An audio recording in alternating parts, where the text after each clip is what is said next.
आज की इस ऑनलाइन क्लास में हम मेवाड़ के महान पराक्रमी शासक संग्राम सिंह के बारे में अध्ययन करेंगे। ये इतिहास में महाराणा सांगा के नाम से विख्यात है।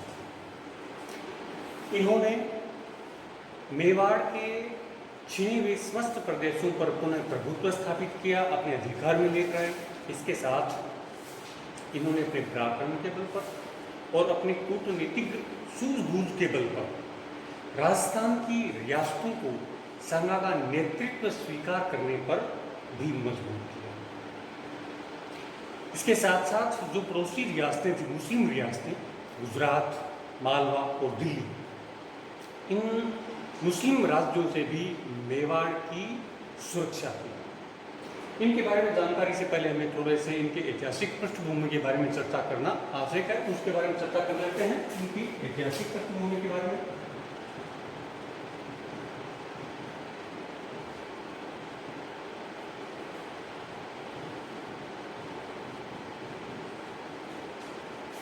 देखिए, जैसा कि आपको विदित है कि महाराणा कुंभा की 1468 ईस्वी में हत्या कर दी गई थी। कब हत्या की थी? 1468 ईस्वी में।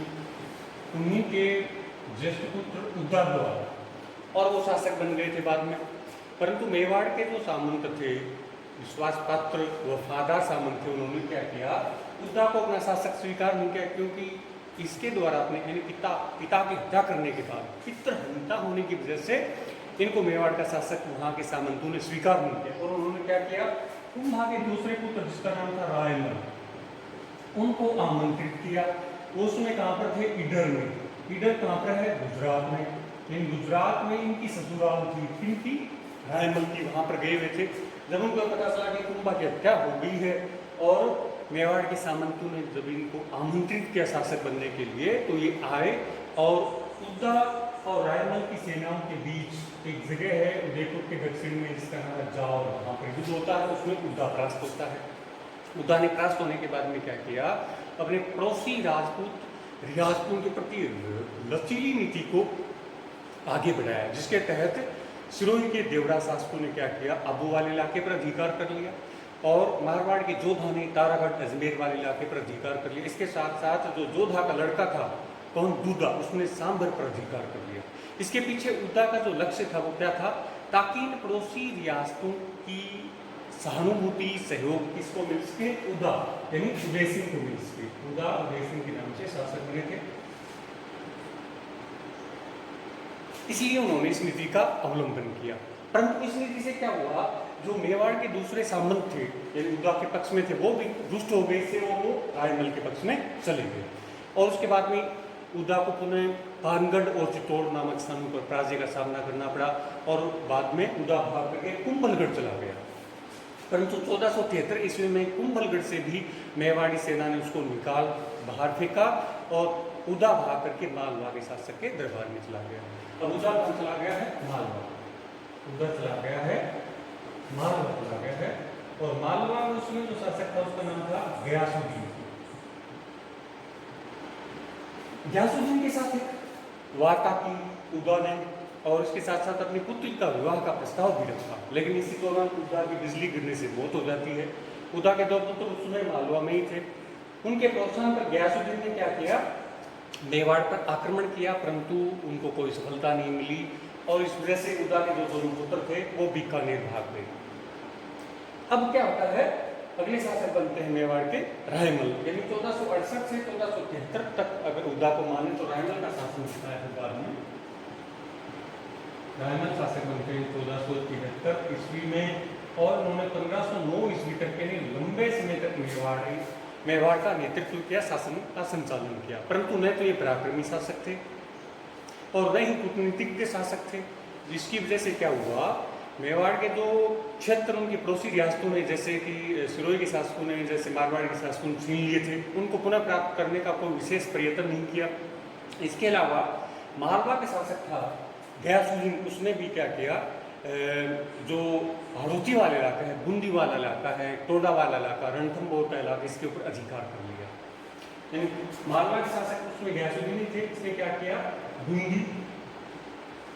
बूंदी के साथ टोडा के साथ ये रणथंभौर, यानी ये जो इलाके हैं ये प्रकार से चलो बूंदी तो एक क्या था, हड़ाऊ की भूमि था, अलग राज्य था इनका हड़ाऊ का, परंतु ये रणथंभौर वाले इलाके के ऊपर कभी तो मेवाड़ का अधिकार आया तो कभी मालवा का। तो इस समय किसने अधिकार कर लिया? गयासुद्दीन ने अधिकार कर लिया इन तीनों के ऊपर। तो क्या हुआ, टोडा का जो शासक था, टोडा के शासक का नाम था राव सुल्तान। राव सुल्तान ने अपना राज्य पुनः प्राप्त करने की आशा से रायमल की यहाँ आश्रय लिया, इसके यहाँ से लिया रायमल के। राव सुल्तान के साथ उनकी पुत्री भी थी जिसका नाम था तारा। ये बड़ी अद्वितीय सुंदरी युवती थी।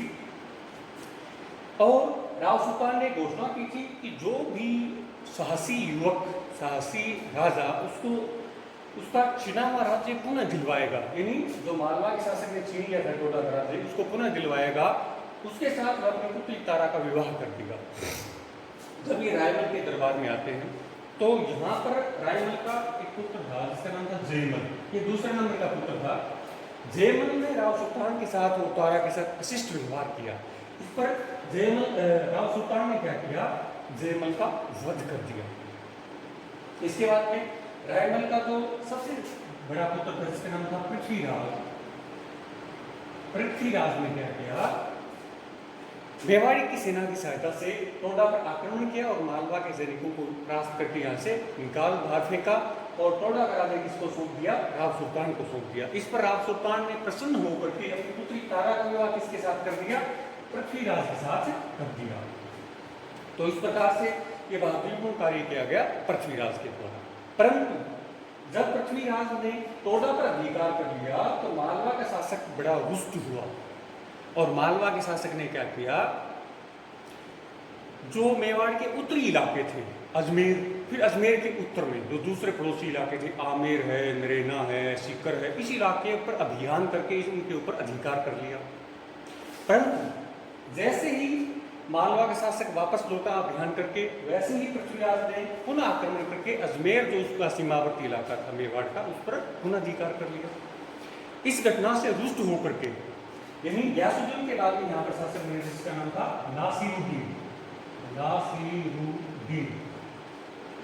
नासिरुद्दीन ने क्या किया, मेवाड़ पर आक्रमण किया, परंतु मेवाड़ी सेना की सतर्कता की वजह से नासिरुद्दीन को मेवाड़ में कोई सफलता नहीं मिली।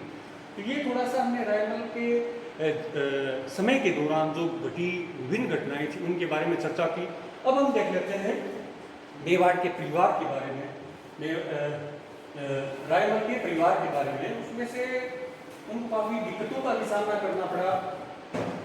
जैसा कि रायमल ने 11 रानियां थी, इन टोटल कितनी रानियां थी, 11 रानियां थी, और उनसे उनको 13 पुत्र और 2 पुत्रियां प्राप्त हुई, यानी ये इनकी संतानें थी, 13 पुत्र और 2 पुत्री। उसमें जो ज्येष्ठ पुत्र थे पृथ्वीराज,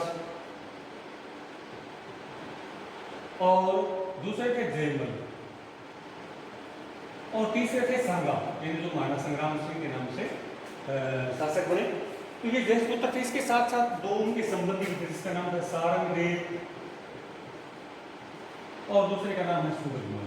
ये सूरजमल महाराणा कुंभा के भाई खेमकर्ण का लड़का है सूरजमल। सारंगदेव भी रायमल का ही संबंधी है। ये क्या थे, रायमल के बाद में गद्दी के रूप में अपने आप को, अगले शासक के रूप में अपने आप को देख रहे थे, और रायमल ने अपने जीवन काल में किसी को भी महाराज कुमार का पद नहीं दिया था, यानी उत्तराधिकारी निश्चित नहीं किया था। इसीलिए इन सब में एक महत्वाकांक्षा थी। लेकिन बाद में जब पृथ्वीराज को कुंभलगढ़ का प्रशासक नियुक्त कर दिया था, कुंभलगढ़, इससे क्या हो गया, जो दूसरे 2 लोग थे उनमें जलन, एक ईर्ष्या पैदा हो गई थी। तो इनमें आपसी मनमुटाव को बढ़ता हुआ देख सारंगदेव ने क्या किया, इन तीनों को लेकर के ज्योतिषी के पास गए। जैसे कि जनश्रुति में कहा गया है, हरविलास शारदा और गौरीशंकर हीराचंद ओझा जैसे इतिहासकार इस जनश्रुति के आधार पर बताते हैं कि सारंगदेव को लेकर के कहाँ गए, एक ज्योतिषी के पास गए। ज्योतिषी ने इनके भविष्य के बारे में ये बताया कि अगला शासक बनेगा सांगा। सांगा की भविष्यवाणी करने से क्या हुआ, पृथ्वीराज और जयमल रुष्ट हो गए, और उसमें पृथ्वीराज तो उसके ऊपर टूट पड़ा सांगा के ऊपर, और तलवार के वार किया और उससे सांगा की एक आंख फूट गई। फिर सारंगदेव ने के बीच में बीच बचाव किया और उनको लेकर के बताते हैं कि वहाँ पर कोई भीमल गांव है, वहाँ पर एक भीमल, यानी गांव का नाम क्या है, भीमल गांव था, और वहाँ पर एक चारण जाति की पुजारिन थी, चारण जाति की पुजारिन थी। वो बड़ी स्टिक भविष्यवाणियाँ क्या करती थी, ऐसा कि जनश्रुति में कहा गया है।